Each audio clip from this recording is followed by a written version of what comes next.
은혜 받으실 하나님의 말씀은 느헤미야서 13장 28절에서 31절입니다. 우리 느헤미야서 가장 마지막에 있습니다. 구약성서 748페이지에 있습니다. 가장 마지막입니다. 느헤미야 13장 28절에서 31절입니다. 대제사장 엘리야십의 손자 요다의 아들 하나가 호론 사람 삽발랏의 사위가 되었으므로 내가 쫓아내어 나를 떠나게 하였느니라. One of the sons, Yoiada son of Eliashib, the high priest, was son-in-law to Sanballat the Horonite, and I drove him away from me.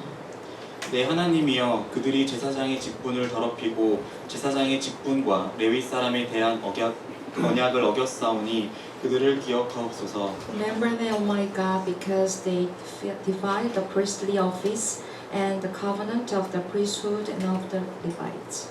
내가 이와 같이 그들에게 이방 사람을 떠나게 하여 그들을 깨끗하게 하고 또 제사장과 레위 사람의 반열을 세워 각각 자기의 일을 맡게 하고 So I purified the priests and the Levites of everything foreign and assigned them duties, each to his own task. 또 정한 기한에 나무와 처음 익은 것을 드리게 하였사오니 내 하나님이여 나를 기억하사 복을 주옵소서. I also made provision for contributions of wood at designated times and for the first fruits. Remember me with favor, O my God. 하나님 말씀입니다. 아멘. 예, 우리 방금 전에 느헤미야 13장 28절에서 31절 제일 마지막 부분을 읽었습니다. 오늘 13장 전체의 내용인데 13장 전체의 내용은 우리 전체 느헤미야의 내용의 중심적인 부분을 담고 있습니다.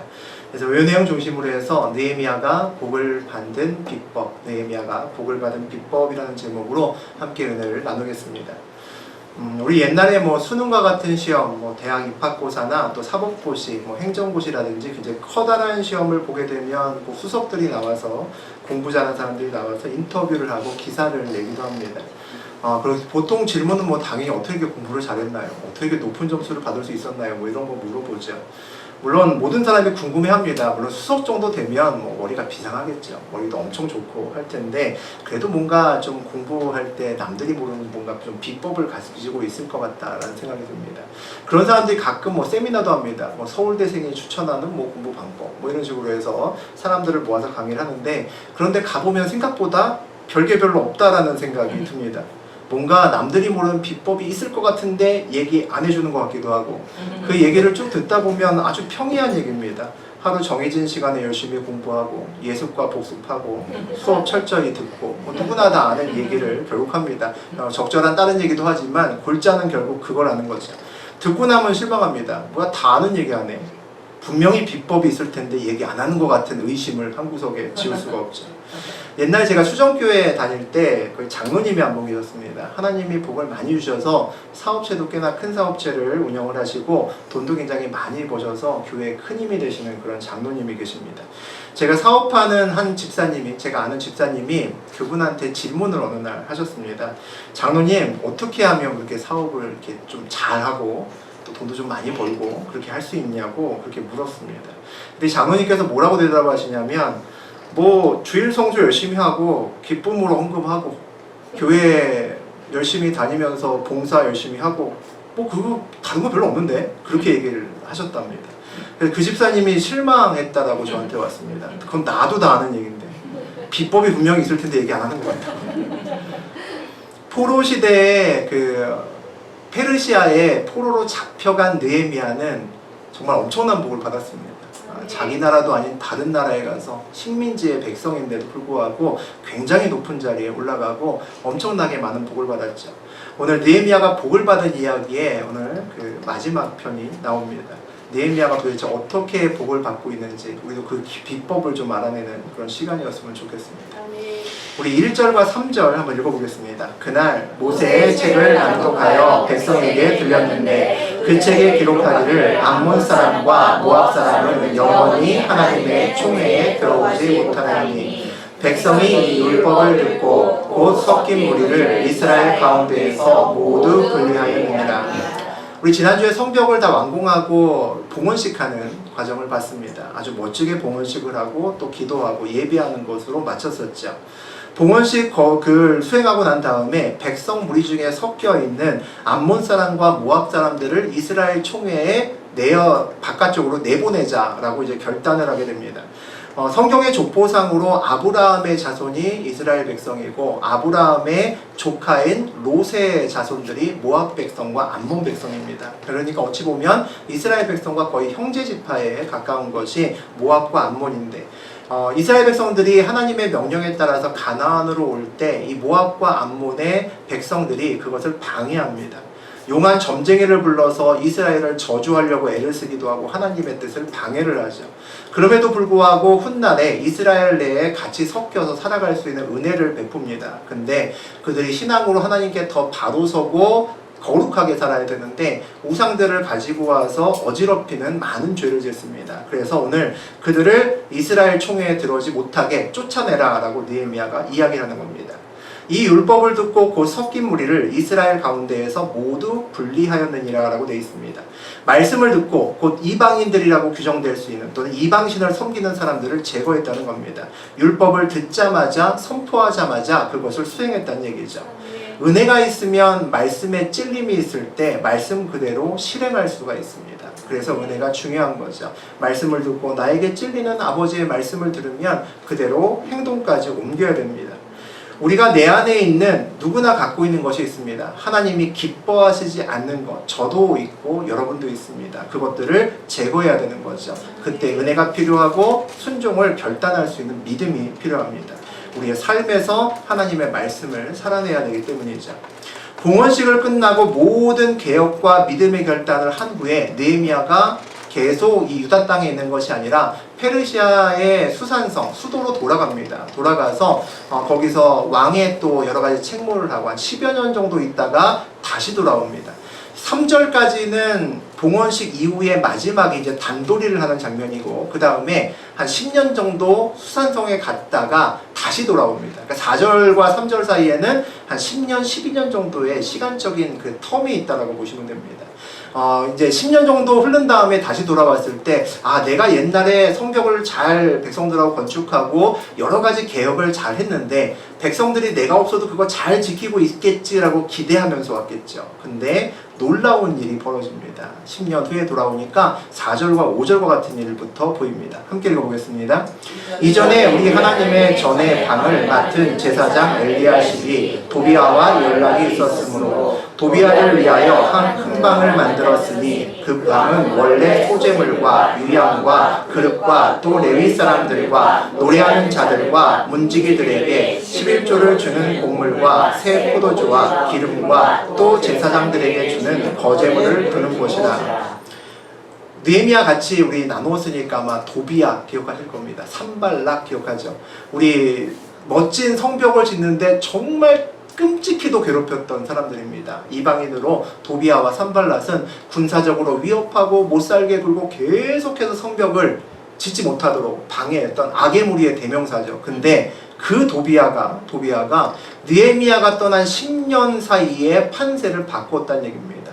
제사장 엘리야십과 얘기를 해서 그 결탁을 해서 그의 방을 만들었는데 그의 방의 위치가 하나님의 성전의 헌금과 헌물을 보관하는 장소를 비워서 그 큰 방을 도비아가 쓰고 있다라는 거죠.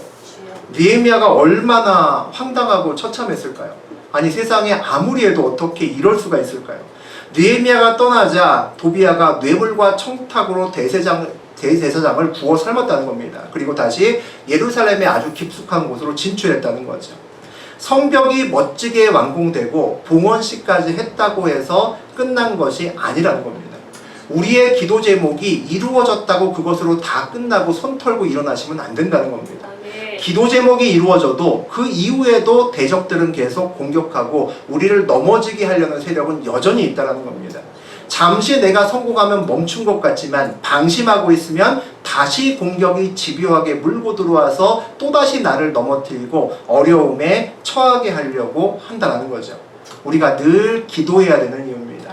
우리가 늘 깨어있고 어떤 고난이 와도 흔들리지 않겠다는 믿음을 가지고 주님을 붙들어야 되는 이유가 됩니다. 우리 8절과 9절 보겠습니다. 내가 심히 근심하여 도비아의 세간을 그 방 밖으로 다 내어 던지고 명령하여 그 방을 정결하게 하고 하나님의 전의 그릇과 소재물과 유향을 다시 그리로 들여놓았으니. 8절 읽으니까 시원하죠. 그 방에 들어가서 도비아의 세간을 방 바깥쪽으로 다 집어던졌답니다. 그래서 멋진 그 영화에서 악의 머리를 소탕하는 장면같이 보이는데, 저게 사실은 우리가 읽고 있지만 쉬운 일이 아니었을 겁니다. 도비아의 것들을 다 내던지기가 쉽지 않았던 거죠. 왜냐하면 대제사장인 엘리야십과 결탁해서 들어온 사람입니다. 그러면 예루살렘에 힘 있는 사람들의 많은 사람들이 이미 도비아와 이권관계가 있고 같은 배를 탔다는 겁니다. 그러면 그 방에서 세간살이를 모두 다 바깥쪽으로 집어던지는 순간 그 사람들과 적을 져야 되는 거죠. 대적관계를 져야 되는 겁니다. 그걸 각오하고, 물론 느헤미야가 더 높은 자리에 있지만 실무자들의 굉장히 많은 부분 사람들하고 적을 질 각오를 하고 세간을 집어 던졌다는 겁니다. 이제 많은 내부의 적들과 싸워야 될 수도 있습니다. 손해를 봐야 되는 일이 눈앞에 있는 거죠. 우리 인생에도 도비아가 있습니다. 손해를 보아도 반드시 버려야 되는 것이 있습니다. 하나님이 아주 싫어하는 것이 있습니다. 그것들을 믿음으로 던져 버리셔야 됩니다. 그 방을 정결하게 하고 하나님의 전의 그릇과 소재물과 유향을 다시 그리로 옮겼다라고 되어 있습니다. 도비아의 세간을 버리고 그곳 하나님의 전의 그릇과 재물과 유향을 다시 가져다 놓았다는 거죠. 세상이 노리는 것의 자리는 하나님의 자리를 노립니다. 어느새 하나님의 자리에 엉뚱한 것이 있는 경우가 많죠. 우리 마음에 하나님 대신에 그 자리에 들어가 있는 것들이 있습니다. 하나님의 자리에 들어가 있는 것들은 반드시 버리셔야 됩니다. 그리고 그 자리에 하나님의 것으로 채울 때 우리 삶과 영이 풍성해질 수 있는 거죠. 오늘 그것을 느헤미야가 하고 있는 겁니다. 우리 10절과 11절 같이 보겠습니다. 내가 또 알아본즉 레위 사람들이 받을 복을 주지 아니하였으므로 그 직무를 행하는 레위 사람들과 노래하는 자들이 각각 자기 밭으로 도망가기로 내가 모든 민장들을 꾸짖어 이르기를 하나님이 전이 어찌하여 버린 바 되었느냐 하고 곧 레위 사람을 불러 모아 다시 제자리에 세웠더니 각각 자기 밭으로 도망하였기로 라고 되어 있습니다. 원래 성전을 섬기고 하나님을 섬기고 성전에서 전심으로 일해야 되는 레위 사람들이 먹고 살 것이 힘들어지고 삶이 어려워지니까 세상으로 일을 하러 갑니다. 영적으로 무너지면 누구나 세상으로 가게끔 되어 있습니다. 우리 성경에 오늘 보니까 도망한다라는 표현을 합니다. 원래 있어야 될 곳은 성전인데 있어야 할 자리를 지키지 못하기 때문에 도망했다라고 표현하는 겁니다. 어려워도 항상 우리의 마음은 성전에 하나님께 있어야 됩니다. 어렵다고 우리의 마음까지 밭으로 가서는 안 된다는 거죠. 힘들어도 흔들림 없이 우리의 마음을 성전과 하나님에게 둘 때 우리는 그것을 믿음이라고 이야기를 합니다. 그런 사람은 하나님을 끝까지 바라고 하나님의 복을 구할 수 있는 사람들이죠. 우리 13절 함께 보겠습니다. 내가 제사장 셀레미야와 서리관 사독과 레위 사람 부다야를 창고지기로 삼고 마따냐의 손자 삭굴의 아들 하난을 거금으로 삼았다니 이는 그들이 충직한 자로 인정됨이라 그 직분은 형제들에게 분배하는 일이었느니라. 느헤미야가 개혁을 다시 하고 레위인들을 다시 그들이 있어야 할 곳 성전에서 전심으로 일할 수 있는 그런 환경을 만들어냅니다. 그들이 충직한 자로 인정됨이라 그 직분은 형제들에게 분배하는 일이었느니라 라고 되어 있습니다. 성전에 모인 헌금을 분배하는 사람을 세울 때 기준을 얘기를 하고 있습니다. 충직한 자로 인정되는 사람을 세웠다는 겁니다. 정직한 자고 믿을 수 있는 자를 세웠다는 거죠. 어떤 공동체든지 간에 돈이 필요합니다. 그리고 돈을 만지는 사람들이 있습니다. 돈을 만지는 사람은 정직한 자 그리고 믿을 수 있는 자를 앉혀야 됩니다. 그렇지 않으면 돈이 움직이는 그곳으로부터 비리가 생기고 그것을 통해서 어떤 공동체든지 썩기 시작합니다. 교회에서도 가끔 TV나 뉴스에 문제가 생기는 큰 문제가 생기는 대표적인 이유가 보통은 돈에 대한 문제부터 시작합니다. 교회에서도 재정위원이나 돈을 출납하고 관리하는 교회 직원이 있으면 그 자리는 사실 굉장히 부담되고 힘든 자리입니다. 유혹도 많고 시험 들기 쉬운 자리입니다. 하지만 돈을 만지는 사람이 거룩하고 바로 설 때 교회가 든든하게 세워질 수 있습니다. 또 교회의 재정이 정말 바르고 잘 관리되고 쓰일 수 있도록 저하고 여러분이 계속 그것을 위해서 기도해야 하셔야 됩니다. 우리 16절, 17절 보겠습니다. 또 두로 사람이 예루살렘에 살며 물고기와 각양 물건을 가져다가 안식일에 예루살렘에서도 유다 자손에게 팔기로 내가 유다의 모든 귀인들을 꾸짖어 그들에게 이르기를 너희가 어찌 이 악을 행하여 안식일을 범하느냐. 안식일에 예루살렘에 사는 두로 사람은 이방인입니다. 두로 사람이 물고기와 물건들을 유다 자손에게 파는 일이 벌어졌습니다. 느헤미야가 유다의 귀족들을 꾸짖었다라고 되어 있습니다. 너희가 어찌 악을 행하고 안식일을 범하느냐. 그리고 이제 꾸짖었다는 얘기죠. 그런데 재밌는 것이 두로 사람이 아니라 유다 사람을 꾸짖었다는 데 있습니다. 안식일에 왜 물건을 파느냐라고 두로 사람을 야단치는 것이 아니라 왜 안식일에 물건을 사느냐라고 꾸짖었다는 얘기죠. 우리가 불법으로 갑한 데에서 물건을 파는 사람에게 물건을 사면 보통 산 사람은 안 잡아갑니다. 판 사람만 잡아가죠. 판 사람만 잡아가고 벌금을 먹이고 때로는 뭐 징계를 또 받기도 합니다. 만약에 내 아들이 어떤 다른 사람이 유혹해서 나쁜 짓을 한 것을 부모가 봤다. 그럼 어떡하겠습니까? 그 나쁜 일을 하라고 유혹한 사람을 경찰서에 고발하고 그 사람을 고소하고 벌을 주라고 할 겁니다. 그런데 오늘 느헤미야는 유다인들을 먼저 꾸짖고 있습니다. 왜 그럴까요? 꾸짖는다고 하는 것은 목적이 뭡니까? 바로잡는 데 목적이 있습니다. 고소하는 것의 목적은 뭐죠? 벌을 주는 데 목적이 있습니다. 느헤미야가 목적하는 것은 유다인들이 바로 서기를 원하는 겁니다. 그래서 유다인들을 먼저 꾸짖었다라고 보시면 됩니다. 그리고 밖을 단속하는 것으로 내 아이를 계속 바른 길로 인도할 수 없기 때문입니다. 안식일에 물건 파는 두로 사람을 오늘 감옥에 가두면 내일은 시돈 사람이 와서 또 물건을 팔 것이기 때문입니다. 내 아이의 마음밭이 바뀌지 않으면 바른 길을 걷게 할 수 없기 때문이죠. 또 그 물건을 산 그 사람에게 꾸짖는 것이 아니라 유다 귀족들을 꾸짖었다라고 되어 있습니다. 귀족들이 먼저 바뀌고 바르게 살아야 된다는 이야기죠. 그래야 그 아래 백성들도 바르게 산다는 이야기입니다.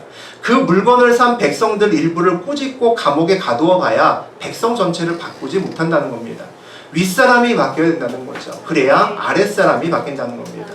한 집안이 바뀌기 위해서는 부모가 바뀌어야 됩니다. 부모가 바뀌어야 자녀가 바뀌죠. 옛날 중학교 때 저희 집에 그런 일이 있었습니다. 아버지가 어느 날 오셔서 더 열심히 공부해야 된다고 하시면서 TV를 보지 않겠다고 결단을 하시더니 본인만 안 보면 좋으련만 그 TV를 다락방에 얹어놓는 겁니다. 모두 다 TV를 보지 말자고 하시더라고요. 어린 저는 TV 보고 있다가 정말 날벼락을 맞았습니다. 좀 황당했습니다. 아마 방학 때였던 걸로 기억합니다. 근데 아마 제가 중간중간에 TV로 뭐 만화도 보고 뭐 이런 걸 보는 것이 아버지 눈에 좀 거슬렸던 것 같습니다. 그래서 온 식구가 TV를 한동안 못 봤습니다. 그러던 어느 날 제가 바깥쪽에 누구랑 뭐 놀다가 집에 들어와서 벌컥 안방을 열어보니까 놀라운 장면이 있었습니다. 우리 아버지가 다락문을 열고 다락문 위쪽에 걸터 앉아서 TV를 보고 계셨습니다. 저한테 딱 걸린 거죠. 아버지가 아마 스포츠 보는 걸 좋아하셨는데 아마 그날 뭐 국가대표 무슨 축구 경기나 야구 경기 같은 것들을 했던 것 같습니다. 아버지가 저하고 눈이 딱 마주치더니 아주 쑥스러워하셨습니다. 그러더니 한참 만에 야 같이 볼래? 그날 이후로 TV가 내려왔습니다. 사실 자녀가 열심히 공부하기를 원하면 부모가 먼저 책 보기를 즐겨 하셔야 됩니다. 집에서 부모가 쉴 때 책을 같이 보기 시작하면 책 보는 습관이 자녀들에게 자연스럽게 옮아가게 되어 있습니다. 우리 가정마다 바꿔야 될 것들이 있습니다. 아, 우리 자녀가 이런 것들은 좀 바뀌었으면 좋겠다라고 하는 것이 있습니다. 어떤 자녀는 거짓말을 잘하는 자녀들도 있습니다. 불필요하게 거짓말을 하거나 또는 과소비를 할 수도 있습니다. 또 일찍 자고 일찍 일어나야 되는데 새벽까지 잠을 안 자는 경우도 많이 있습니다. 보통은 부모가 먼저 정직하고 과소비하지 않고 부모가 먼저 일찍 자고 일찍 일어나면 자식들이 보통은 따라옵니다. 한 가정에 부모가 바로 서면 가정 전체가 바로 설 수 있는 거죠. 오늘 한 나라의 총독 느헤미야가 바로 서니까 나라 전체가 다시 바로 서고 있는 모습을 볼 수가 있습니다. 바로 선 한 사람의 중요성이죠. 우리나라의 대통령인 문재인 대통령과 장관들 그리고 국회의원들과 같은 정치인들을 위해서 기도해야 되는 이유입니다. 내가 어떤 정당을 지지하는과 상관없이 현재의 위정자들과 대통령을 위해서 항상 한마음으로 기도해서 그분들이 정말 열심히 정직하게 나라를 위해서 열심히 일을 할 수 있도록 우리가 기도하셔야 됩니다. 우리 18절 같이 보겠습니다.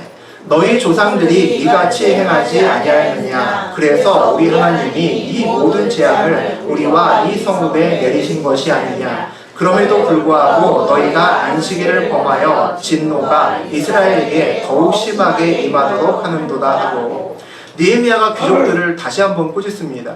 조상들이 이렇게 안식일을 범하고 맘대로 살아서 이와 같은 재앙이 지금 왔는데 다 아는 너희가 어떻게 지금 또 안식일을 이렇게 범할 수 있느냐라고 호통을 치는 거죠. 잘못한 것을 뻔히 알고 있는데 못 고친다는 겁니다. 참 쉽지 않은 일이죠. 사람이 바뀐다는 게 참 어렵다는 생각을 사실 많이 합니다. 성격이 급한 사람이 차분해지려고 참 노력하는데 참 어렵죠. 수동적인 사람이 능동적으로 바뀌고 싶은데 그거 참 되지 않습니다. 자기의 단점 때문에 일을 그르치고 나면 누구나 후회합니다. 누구나 후회하는데 정말 방향을 돌이켜서 회개하는 자리까지 나가는 사람은 생각보다 적습니다. 후회는 삶을 바꾸지 못합니다. 후회는 예를 들면 그런 겁니다.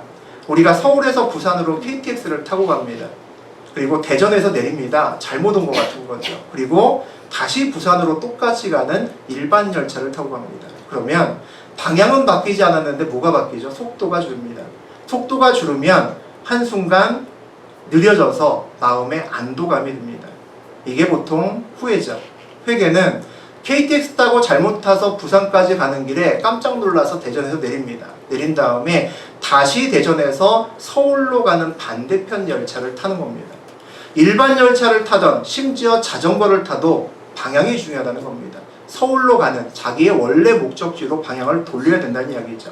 속도와 상관없이 방향을 바꾸면 언젠가는 다시 돌아갈 수 있기 때문입니다. 회개는 반드시 삶에서 행동으로 나타나야 됩니다. 회개는 마음으로 하는 거죠. 그런데 마음으로 시작하지만 온전한 회개는 마지막에 몸으로 끝내셔야 됩니다. 회개는 삶을 바꿔야지만 끝이 나는 겁니다. 마음에서 끝나면 회개가 아니라 후회에서 멈추는 겁니다. 마음에서 끝나면 삶의 방향을 돌릴 수 없기 때문이죠. 우리의 삶이 온전히 하나님께 돌아설 때 그때부터 우리에게 복이 임하는 겁니다. 19절, 20절, 21절 우리 세 절 같이 보겠습니다. 안식일 전 예루살렘 성문이 어두워갈 때에 내가 성문을 닫고 안식일이 지나기 전에는 열지 말라 하고 나를 따르는 종자 몇을 성문마다 세워 안식일에는 아무 짐도 들어오지 못하게 하였으므로 장사꾼들과 각양 물건 파는 자들이 한두 번 예루살렘 성 밖에서 잠으로 내가 그들에게 경계하여 이르기를 너희가 어찌하여 성 밑에서 자느냐 다시 이같이 하면 내가 잡으라 하였더니 그 후부터는 안식일에 그들이 다시 오지 아니하였느니라. 느헤미야는 항상 말로 끝내는 것이 아니라 반드시 행동으로 옮기고 결단합니다. 그게 느헤미야의 장점이자 특징이죠. 성문을 닫고 안식일 동안에 짐이 들어오지 못하게 합니다. 안식일에 장사꾼들이 성문 밖에 자는 것을 몇 번 봅니다. 그러니까 그것도 못 참고 이야기를 합니다. 계속 이러면 모두 다 잡아놓겠다고 하는 거죠. 그래서 안식일에 아무 짓도 못하게 결국 만들어 놓습니다. 안식일이 중요하지만 한나라의 총독이 뭐 저렇게까지 할까 그런 생각이 들 수 있습니다. 신앙 관점에서는 중요하지만 안식일 하나 지키고 안 지키는 것이 뭐 그렇게 중요하다고 나라에 흥망성쇠하고 연관이 있는 것처럼 저렇게까지 할까? 나라를 부강하게 하려면 솔직하게 말하면 군사훈련을 시키고 그리고 안식일에 사실 장사 못하는 게 아니라 주일날에 더 장사하게끔 만들어서 돈을 더 잘 벌고 돈을 더 많이 돌 수 있게 해야 되는 거 아닐까? 그런 생각 들 수 있죠. 장사와 상업이 더 발달해야 돈이 많이 돌고 나라가 부강하게 되는 거니까요. 우리나라에 1960년대, 70년대 유명한 운동이 하나 있었습니다. 새마을 운동이라고 있었습니다. 연세가 많이 드신 분들은 그때 열심히 경제활동 하셨던 분들이기 때문에 피부로 확 와닿으실 거고 그래도 나이가 좀 있는 분들도 어렸을 때 새마을 운동의 어떤 느낌을 좀 아실 겁니다. 나머지 분들도 이름은 다 들어봤죠. 어르신들이 다 아는 새마을 운동 노래가 있습니다. 잘 살아보세 잘 살아보세 우리도 한번 잘 살아보자. 다 아시죠? 네, 그 노래입니다. 60년대 70대 사람에게는 잘 사는 것이 소원이었습니다. 우리 집에 좀 컬러 TV나 한 대 좀 있고 냉장고 세탁기 좀 놓고 사는 게 소원인 집 많았습니다. 자가용 한 대는 꿈도 잘 못 꾸던 그런 시절이 있었습니다. 그런데 지금은 모든 가정이 거의 대부분 다 가지고 있습니다. 제가 어렸을 때 그런 기억이 납니다. 매월 1일이 되면 전 국민이 일찍 일어나서 모두 집 앞으로 나옵니다. 그때 동사무소에서 잘 살아보세 노래가 나옵니다. 새마을운동 노래가 온 동네마다 스피커를 통해서 나오고 모든 사람들이 나와서 집 앞을 쓸기 시작합니다. 집 앞을 쓸고 쓰레기 버리고 그런 것을 한 30분 정도 하고 집으로 들어갑니다. 그때 학교를 가면 학교에서 쓰레기 봉투를 나눠주고 나무젓가락을 주었습니다. 그래서 선생님과 함께 조를 짜고 학교 주변을 선생님들과 함께 걸어 다녔습니다. 그래서 돌면서 휴지를 줍고 쓰레기를 줍는 일을 했죠. 새마을운동은 개발도상국이고 잘 살지 못했던 우리나라 사람들에게 우리도 저렇게 한번 미국처럼 우리도 저렇게 한번 프랑스처럼 좀 잘 살아보자, 그런 의도에서 시작된 겁니다. 어린 나이에서 휴지를 주우면서 가끔은 어린 날에 기억하실지 모르겠는데 왜 이렇게 가로수에 송충이는 많은지 쓰레기 줍다 보면 가끔 위에서 뭐가 떨어집니다. 송충이죠. 깜짝 놀라서 저는 벌레 무진장 싫어했는데 깜짝 놀라서 막 뒤로 소스라치게 놀랐던 그런 기억들도 있습니다. 그렇게 정말 줍기 싫은 휴지를 억지로 주우면서 그런 생각이 들었습니다. 도대체 휴지 줍는 거하고 잘 사는 게 무슨 상관이 있을까? 내 집 청소하는 것과 잘 사는 게 무슨 상관이 있을까? 잘 살게 만들려면 장사를 하게 가르치든가 상고를 많이 만들어서 더 많이 그런 기술을 가르치든가 아니면 열심히 공부하고 수 있게끔 이렇게 휴지 줍게 하지 말고 공부를 시키지. 이게 도대체 뭐 하는 짓인가? 라는 생각이 사실은 들었습니다. 그런데 그로부터 몇십 년 되지 않아서 제가 어른이 되어 보니까 언제부터인지 모르겠는데 갑자기 우리나라가 잘 살게 되었다는 느낌이 듭니다. 지금은 우리나라가 세계에서 손꼽힐 정도로 돈이 많고 부자 나라가 됐습니다. 많은 나라에서 찾아와서 벤치마킹합니다. 도대체 한국이 어떻게 이렇게 잘 살게 됐나? 그래서 그들이 우리나라를 벤치마킹해서 한강의 기적이라든지 이런 이야기를 많이 하고 있습니다. 한참을 지나가고 나서 느낀 것이 있습니다. 일찍 일어나서 내 집 앞을 청소하고 길거리에 휴지 줍는 것과 잘 사는 것이 관계가 있다라는 걸 알게 됐습니다. 부지런하고 근면한 삶의 태도를 만들어주는 굉장히 중요한 방법이 됩니다. 부지런하고 근면한 삶의 태도를 만들어주는 거죠. 외국에 조금 돌아다녀 보니까 잘 사는 나라 치고 게으른 국민이 없습니다. 잘 못 사는 나라에 가면 국민들이 일을 안 합니다. 게으릅니다. 잘 사는 나라는 어디나 책임감 있고 열심히 일을 합니다. 삶의 태도는 내가 살아가는데 가장 기본이 됩니다. 기본에 충실함으로써 건강과 부나 모든 것들이 시작되는 거죠. 신앙의 기본은 안식일입니다. 오늘날 주일이죠. 주일을 거룩하게 지키는 것으로 우리의 신앙생활은 시작되는 겁니다. 주일을 거룩하게 지키려면 6일 동안 더 열심히 주일을 준비하고 일하고 그리고 주일에 하나님만 생각하려고 애를 써야 됩니다. 주일을 거룩하게 보낸다는 것은 내 신앙의 중심이 온전히 하나님께 드려진다는 거죠. 내 신앙의 방향, 내 삶의 방향이 하나님께 맞추어졌다는 겁니다. 그러면 내 삶의 방향을 제대로 맞추면 그 다음에는 속도의 문제가 있습니다. 근데 속도의 문제는 내 소관이 아닌 거죠. 속도의 문제는 주님의 소관입니다. 내가 방향을 맞추고 나면 그 다음에는 주님의 속도를 기다리시면 되는 겁니다. 그러면 때가 되면 하나님께서 복으로 우리 인생길을 채우신다는 거죠. 자기만 열심히 지키고 사실 복 받으면 되잖아요. 그런 생각들 하죠. 느헤미야도 그러면 될 것 같은데 남의 신앙생활까지 참견하는 겁니다. 자기만 안식일 잘 지키면 되는데 남의 신앙생활까지 지키고 온 나라가 안식일을 지키게 만들기 위해서 심하다 싶을 정도로 감옥에 넣겠다고 위협도 하고 성문도 닫아 잠궈버리고 이러는 겁니다. 너무한 거 아닐까? 그런다고 해서 느헤미야의 월급이 올라가는 것도 아니고 그런다고 해서 느헤미야가 더 승진을 하는 것도 아닙니다. 오히려 느헤미야를 싫어하는 사람들이 더 많아지겠죠. 왜 이렇게 할까요? 22절의 후반부를 보면 그런 얘기가 나옵니다. 내 하나님이여 나를 위하여 이 일도 기억하옵시고 주의 크신 은혜대로 나를 아끼시옵소서. 느헤미야의 인생길은 늘 하나님만 바라봅니다. 늘 하나님이 나를 어떻게 쳐다보실까, 나를 뭐라고 생각하실까에 관심이 있습니다. 자기 이익과 관련이 없어도 하나님과 연관되어 있고 이게 하나님이 기뻐하시라는 일이라는 확신만 들면 손해도 감수하고 그냥 합니다. 하나님이 기뻐하시기 때문에 그냥 하는 거죠. 하나님을 바라보는 사람, 하나님의 길을 가는 사람은 느헤미야처럼 살 수밖에 없는 겁니다.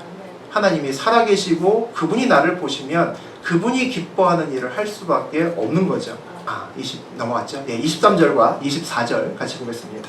그때 내가 또 본즉 유다 사람이 아스돗과 암몬과 모압 여인을 맞아 아내로 삼았는데 그들의 자녀가 아스돗 방언을 절반쯤은 하여 유다 방언은 못하니 그 하는 말이 각 족속의 방언이므로 이방인들과의 결혼을 금하는 것이 느헤미야의 또 정책 중에 하나입니다. 그 이유를 오늘 이야기합니다.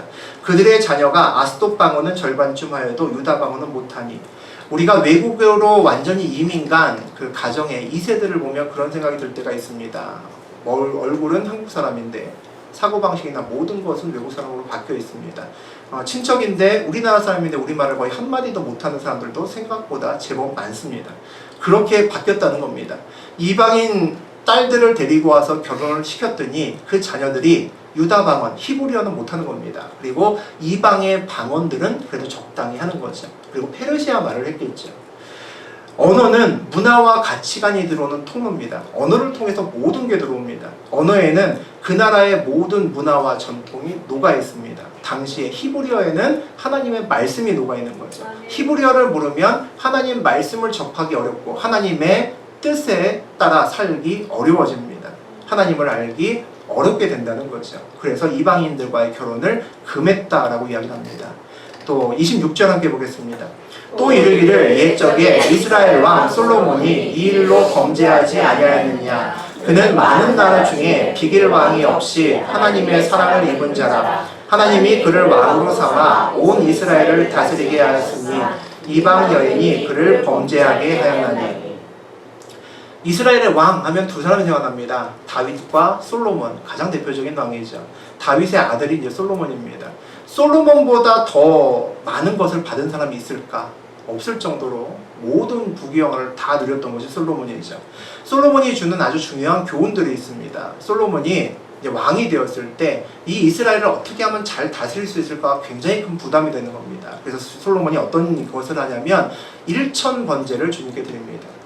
구약 성서에서 1000번, 그러니까 1000개라고 하는 것은 어떤 상징적인 의미를 갖고 있냐면 사람이 셀 수 있는 최고의 수입니다. 지금은 10,000, 100,000 이렇게 세지만 고대에는 1000개라고 하는 것은 셀 수 없는 것을 얘기합니다. 그러니까 사람이 셀 수 있는 마지막이 1000개라고 보시면 됩니다. 그러니까 1000번제를 드렸다는 것은 마음과 온 정성을 다해서 모든 것을 드렸다는 의미를 갖고 있습니다. 우리 교회도 1000번제 드리시는 분들이 있죠. 마음의 소원을 담아서 솔로몬과 같은 마음으로 드리시는 분들입니다. 이렇게 드리니까 하나님께서 완전히 감동을 하셨습니다. 그래서 하나님께서 오셔서 솔로몬에게 이야기를 합니다. 내가 너에게 뭐 해줬으면 좋겠냐. 너무 이쁘셔서 그렇게 말씀을 하셨겠죠. 근데 솔로몬이 뭐라고 대답을 하냐면 하나님의 백성을 잘 다스릴 수 있도록 지혜를 주셨으면 좋겠습니다. 이렇게 또 멋지게 대답을 하는 겁니다. 하나님이 이렇게 대답을 하니까 더 감동이 됐겠죠. 오래 살게 해주세요, 돈 많이 주세요 이런 게 아니라 많은 권력을 주세요 이게 아니라 하나님 백성을 잘 다스릴 수 있게 지혜를 주세요 합니다. 그러니까 하나님이 지혜도 주고 너에게 남들도 아무도 누릴 수 없는 부귀와 영광까지 내가 더해서 주겠다라고 하십니다. 그래서 솔로몬은 성경책을 읽다 보면 어느 누구도 야 이렇게 화려하게 살 수 있을까? 이렇게 다 진짜 원하는 거 다 누리고 살 수 있을까? 할 정도로 정말 다 누려봤던 사람입니다. 세상 복이란 복은 다 받았던 사람입니다. 우리가 세상 복을 구할 때 와 솔로몬처럼 받았으면 좋겠다라는 이야기가 잘 나오지 않을 정도로 정말 그렇게 많이 받았던 사람입니다. 그런데 그의 문제가 노년에 일어납니다. 그가 아내를 드리기 시작하는데 이방의 아내들도 드리기 시작합니다. 그의 아내의 수가 몇 명까지 갔냐면 1000명까지 갔습니다. 1000번제로 시작했던 솔로몬의 부귀영화가 마지막에 1000명의 아내로 끝이 납니다. 수많은 이방인의 아내를 통해서 셀 수 없는 우상들이 이스라엘로 들어오는 거죠. 최고의 순종과 영광으로 시작했지만 그의 마지막은 1000명의 아내와 우상으로 끝을 맺었습니다. 결국 솔로몬은 죽고 그의 나라는 두 개의 나라로 쪼개집니다. 하나님께 겸손과 순종으로 1000번째로 무릎 꿇었던 솔로몬 왕이 이 1000명의 이방 여인의 문제로 하나님께 벗어난 길을 걷게 됩니다. 지금 그 길을 이스라엘 후손들이 따라가고 있다고 느헤미야가 꾸짖고 있는 겁니다. 오늘 제일 마지막 절이죠. 우리 30절과 31절 같이 읽어보겠습니다. 내가 이와 같이 그들에게 이방 사람을 떠나게 하여 그들을 깨끗하게 하고 또 제사장과 레위 사람의 반열을 세워 각각 자기의 일을 맡게 하고 또 정한 기한에 나무와 처음 익은 것을 드리게 하였사오니 내 하나님이여 나를 기억하사 복을 주옵소서. 느헤미야의 가장 마지막 부분입니다. 짧은 두 절이지만 느헤미야 전체에서 느헤미야의 가치관과 핵심 사항을 담고 있습니다. 그가 한 개혁의 내용을 담고 있죠. 첫 번째는 이방 사람들을 떠나게 하여 깨끗하게 하라고 되어 있습니다. 이방의 것들, 우상들, 세상적인 것들을 제거해야 된다는 겁니다. 온전히 하나님만 바라봐야 된다는 거죠. 제사장과 레위 사람들의 반열을 세워 각각 자기 일을 하게 하고 라고 되어 있습니다. 예배와 제사를 온전하게 드려야 된다는 겁니다. 정한 기한에 나무와 처음 익은 것을 드리게 해라고 되어 있습니다. 하나님께 온전히 물질과 마음을 드려야 된다는 거죠. 그 다음에 나옵니다. 하였사오니, 그렇게 하였사오니 내 하나님이여 나를 기억하사 복을 주옵소서. 그렇게 하였으니 복을 주옵소서라고 느헤미야가 마지막에 복을 구합니다. 느헤미야의 복의 비법이 여기에 있다는 거죠. 세상 것들을 버리고 주께 충성하고 예배와 신앙을 바르게 하고 하나님께 물질과 마음을 드리고 그리고 하나님이 이것을 모두 다 보시고 기억한다는 것을 믿는 믿음이 있으면 복음 받을 수밖에 없다라고 이야기하는 겁니다. 공부하는 사람마다 요령이 있습니다. 비법이 없는 거 아닙니다. 하지만 그것이 대세를 좌우할 만큼 크지는 않습니다. 그저 예습하고 복습하고 충실히 공부하는 시간을 늘리는 것이 일반적으로 공부를 잘하는 밑거름이 됩니다. 남들이 다 아는 기본에 충실한 것이 모든 공부 잘하는 사람들의 비법입니다. 하나님 안에서 사업적인 축복, 물질적인 축복을 받는 것에 나름 노하우 있을 겁니다. 하나님의 응답을 받는 것에 나름 노하우 있겠죠. 그런데 열심히 예배드리고 마음을 다해 주님을 위해서 봉사하고 헌신하고 물질 드리면서 마음까지 함께 드리는 것, 그것이 시작입니다. 남들이 다 아는 기본에 충실한 것이 복을 받는 시작점이 된다는 거죠. 우리가 보통 사람들이 간과하는 것이 있습니다. 기본은 누구나 다 알고 있습니다. 다 아는 거죠. 근데 기본을 정말 행동으로 꾸준하게 옮기는 사람은 생각보다 별로 없습니다. 느헤미야가 복을 받은 비법은 우리 모두 다 아는 겁니다. 세상에서 끊어야 될 것들을 끊고 거룩하게 사는 것, 예배와 신앙을 중심으로 살아가는 것, 하나님께 마음을 담은 제물 드리는 것 다 압니다. 차이는 느헤미야는 평생 그것을 지키면서 순종하고 충성하며 살았다는 겁니다. 그런데 우리는 보통 알지만 어느 때는 그렇게 하지만 하지 않을 때가 더 많다는 거죠. 그게 차이입니다. 남들이 다 아는 가장 기본적인 그 기본에 충실한 삶을 저하고 여러분이 사셨으면 좋겠습니다. 우리가 모두 다 아는 그 신앙의 기본, 그것이 우리의 삶에서 하나씩 지켜지는 그런 삶을 사셨으면 좋겠습니다. 그런 삶을 살고 하나님께 복을 구하는, 우리의 방향을 먼저 맞추고 속도를 주님께 맡기면서 그분의 때에 우리도 느헤미야처럼 복을 받는 저하고 여러분의 인생길 되셨으면 좋겠습니다. 아멘.